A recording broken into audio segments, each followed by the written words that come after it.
First of all আমার কাছে মনে হয় যে প্লেয়ারদের অক্লান্ত পরিশ্রম, প্লেয়ারদের কনফিডেন্স, টিমের যে সাপোর্ট স্টাফরা ছিল, কোচরা ছিল, তারা সকলে একসাথে কাজ করেছে, যার জন্য তাদের কনফিডেন্সটা শ্রীলঙ্কার সাথে জিতে আসার পরে যে কনফিডেন্সটা ছিল সেটাই তারা আজকে এই 2 ম্যাচে ব্যবহার করেছে। দেখছেন দুই দিনে কিন্তু team was in not a very good position, সেখান থেকে বের হয়ে এসে জেতা ইটস নট ইজি।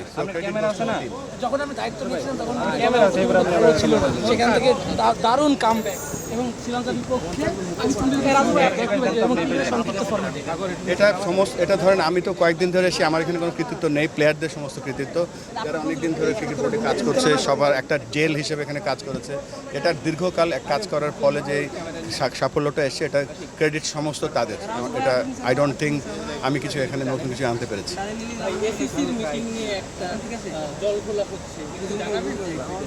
এসিসির ব্যাপারটা একেবারে ক্লিয়ার করে দেই। এসিসি হচ্ছে একটা অর্গানাইজেশন, এশিয়ার 5টা ফুল মেম্বার এবং 25টা অ্যাসোসিয়েট মেম্বার নিয়ে কাজ করে। এসিসি থেকে আমাদের কাছে প্রপোজাল এসেছিল যে আমরা এই এজিএমটাকে হোস্ট করতে চাই কিনা। আমরা অ্যাজ এ হোস্ট আমরা এগ্রি করেছি এবং এসিসি প্রোগ্রাম এসিসি আমরা তাদেরকে লজিস্টিক্যাল সাপোর্ট করছি এখানে। This is the only thing we are doing.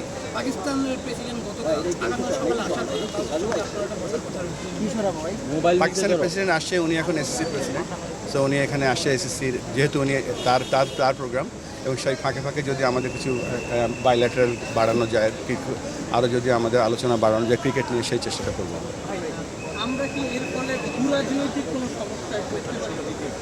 আমার মনে হয় না, এটা ক্রিকেট সবার উপরে, এখানে আমার মনে হয় না এ ধরনের এর আগেও আবারও বলছি আমরা জাস্ট একটা হোস্ট, এবং এই অনুষ্ঠান এর আগে আমরা কখনো এজিএম হোস্ট করিনি। সো আমরা চেষ্টা করবো আমাদের বোর্ডে সকলে মিলে, আমাদের দেশের সকলে মিলে একটা ভালো এজিএম যাতে হয় সেই চেষ্টা করবো।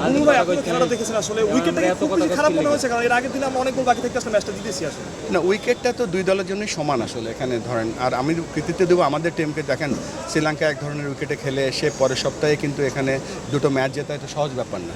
উইকেটটা এখানে বড় একটা ফ্যাক্টর না। আমার কাছে মনে হচ্ছে প্লেয়ারদের যে অ্যাডজাস্টমেন্টটা ছিল আনবিলিভেবল।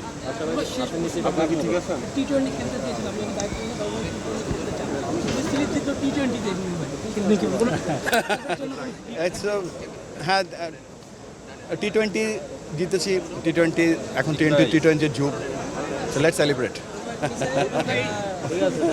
এসিসির মিটিংটাতে যেই মেম্বারগুলো পার্টিসিপেট করছে না, যারা আসছে না, তাদের ওই বোর্ডগুলোর সাথে কি বিসিবির আলাদাভাবে? না, বিসিবি তো জাস্ট হোস্ট। এখানে আমরা এসিসির সাথে রেগুলার যোগাযোগ রাখছি, তারা জানাচ্ছে কত কে আসছে কে আসছে না, তাদের কখন এয়ারপোর্ট থেকে পিক আপ করতে হবে, হোটেলে কত বুকিং দিতে হবে, ওই যেখানে অনুষ্ঠান হবে সেখানে আমাদের কী কী সাপোর্ট লাগবে, এর বাইরে আমাদের এখানে কোনো কাজ নেই। আপনাদের তো আপনারা যেহেতু অ্যারেঞ্জ করছেন, এখানে কোনো শঙ্কা তো নাই আসছে এবং এটা অবশ্যই হবে। আমরা যতদূর জানি আমাদের মতো আমাদের যে লজিস্টিক্যাল সাপোর্ট সেটা আমরা দিচ্ছি, আর এখানে এসিসি বাকি কাজটা করছে। এই মিটিংটাতে মূলত কোন বিষয়গুলোর দিকে আসবে? আমরা এজেন্ডাটা এখনো দেখিনি আর, তবে এটা আমাদের জন্য ভালো একটা বিষয় যে বিভিন্ন অ্যাসোসিয়েট মেম্বার আমাদের এখানে আসছে।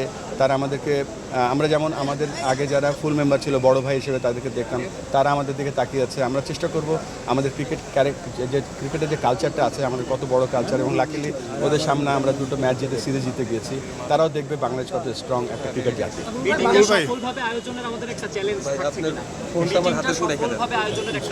আমরা এই মুহূর্তে কোনো চ্যালেঞ্জ দেখছি না।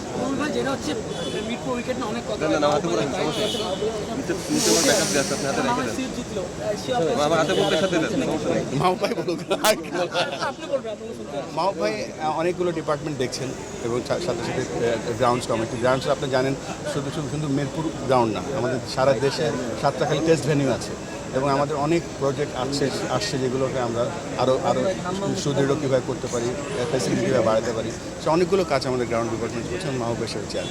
একটা জিনিস না জিজ্ঞেস করলেই নয় ভাই, আজকে এমন একটা দিনে আসলে আমরা এরকম একটা জয় পেলাম যখন কিনা পুরো জাতি আসলে শোকে স্তব্ধ। বিসিবি অনেকগুলো কার্যক্রম আসলে আমরা দেখেছি মাঠের মধ্যেই।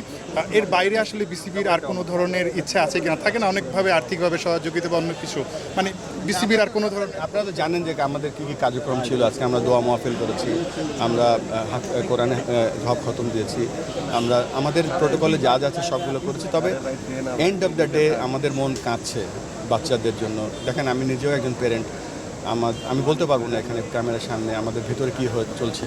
আল্লাহর কাছে দোয়া করি যেন আল্লাহ বাচ্চা সন্তানরা ইনশাআল্লাহ আল্লাহ বেহেশত তাদের নসিব করুক।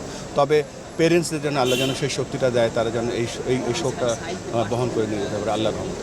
থ্যাংক ইউ ভাইয়া।